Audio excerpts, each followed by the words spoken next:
मोदी सरकार ने अपने 11 साल का सफर पूरा कर लिया है। आज इस खबर के हर पक्ष पर विस्तार से चर्चा करेंगे। आज हम भारत की राजनीति के एक महत्वपूर्ण अध्याय पर बात करेंगे।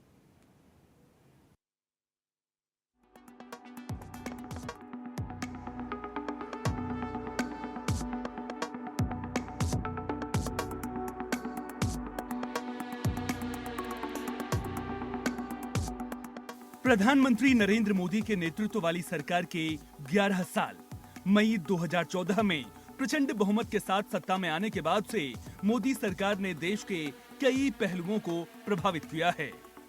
आइए सबसे पहले बात करते हैं मोदी सरकार की प्रमुख उपलब्धियों की।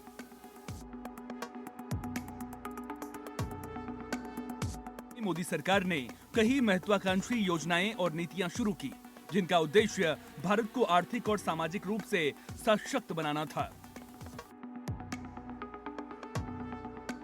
जीएसटी लागू करना, एक राष्ट्र एक कर के सपने को साकार करने वाला ये कदम भारत के कराधान प्रणाली में एक बड़ा सुधार था। इसने देश भर में व्यापार को सुगम बनाया और राजस्व संग्रह में वृद्धि की। नोटबंदी, हालांकि ये एक विवादास्पद कदम था। सरकार का दावा था कि इसका उद्देश्य काले धन पर अंकुश लगाना और डिजिटल लेन देन को बढ़ावा देना था।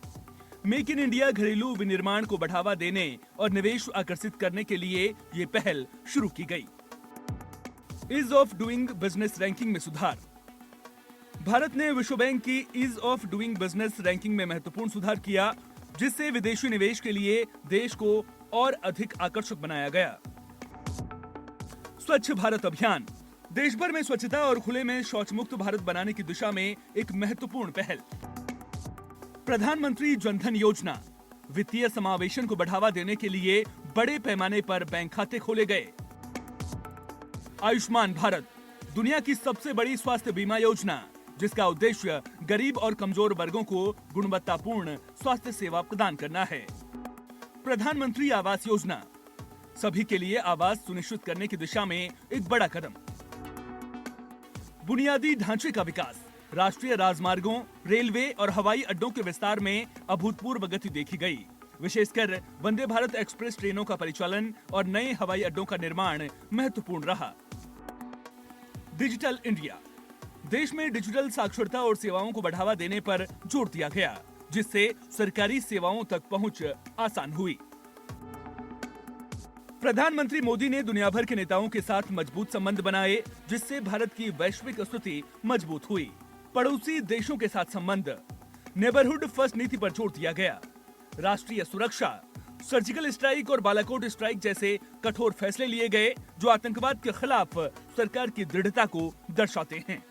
रक्षा आधुनिकीकरण, भारतीय सेना के आधुनिकीकरण पर जोर दिया गया, जिसमें राफेल जैसे उन्नत लड़ाकू विमानों की खरीद शामिल है। ये तो थी कुछ प्रमुख उपलब्धियां, लेकिन हर सरकार की तरह मोदी सरकार को भी कई चुनौतियों का सामना करना पड़ा है। पिछले 10 सालों में सरकार के सामने कई बाधाएं भी आईं। रोजगार सृजन, बढ़ती युवा आबादी के लिए पर्याप्त रोजगार के अवसर पैदा करना एक निरंतर चुनौती रही है। कृषि संकट, किसानों की आय बढ़ाना और कृषि क्षेत्र की समस्याओं का समाधान करना एक महत्वपूर्ण मुद्दा बना रहा। कृषि कानूनों को लेकर हुए विरोध प्रदर्शन इसका एक उदाहरण थे।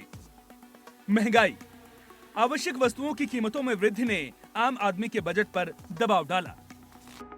सामाजिक ध्रुवीकरण, नागरिकता संशोधन कानून और राष्ट्रीय नागरिक रजिस्टर जैसे मुद्दों पर देश में बड़े पैमाने पर विरोध प्रदर्शन हुए, जिससे सामाजिक ध्रुवीकरण बढ़ा। लोकतांत्रिक संस्थानों पर सवाल, विपक्षी दलों ने कई बार सरकार पर लोकतांत्रिक संस्थानों को कमजोर करने का आरोप लगाया। अभिव्यक्ति की स्वतंत्रता, मीडिया और अभिव्यक्ति की स्वतंत्रता पर कथित दबाव को लेकर भी चिंताएं व्यक्त की गई। कोविड-19 महामारी, सरकार को 2020-21 में कोविड-19 महामारी के अभूतपूर्व संकट का सामना करना पड़ा, जिसमें स्वास्थ्य प्रणाली को मजबूत करना, टीकाकरण अभियान चलाना और अर्थव्यवस्था को पुनर्जीवित करना शामिल था। अब बात करते हैं उनके तीसरे कार्यकाल की। 2024 के लोकसभा चुनावों में बीजेपी सत्ता में तो आई, लेकिन पहले के मुकाबले कम सीटों के साथ। गठबंधन सरकार की यह स्थिति क्या चुनौतियां पेश करेगी? 2024 के चुनाव परिणाम ने एक नई राजनीतिक तस्वीर पेश की है। बीजेपी को पूर्ण बहुमत नहीं मिला और अब उसे सहयोगियों के साथ मिलकर सरकार चलानी होगी। अब सरकार को गठबंधन धर्म का पालन करना होगा, जिससे नीतिगत फैसलों में अधिक विचार विमर्श और समझौता हो सकता है। क्या सरकार बड़े और कड़े आर्थिक सुधारों को उतनी ही तेजी से आगे बढ़ा पाएगी जितना पहले? समाज में ध्रुवीकरण को कम करना और सभी वर्गों को साथ लेकर चलना एक बड़ी चुनौती होगी। इन दो प्रमुख मुद्दों पर त्वरित और प्रभावी समाधान ढूंढना सरकार के लिए प्राथमिकता रहेगी। विपक्ष लगातार संविधान और लोकतांत्रिक मूल्यों के संरक्षण पर जोर देगा।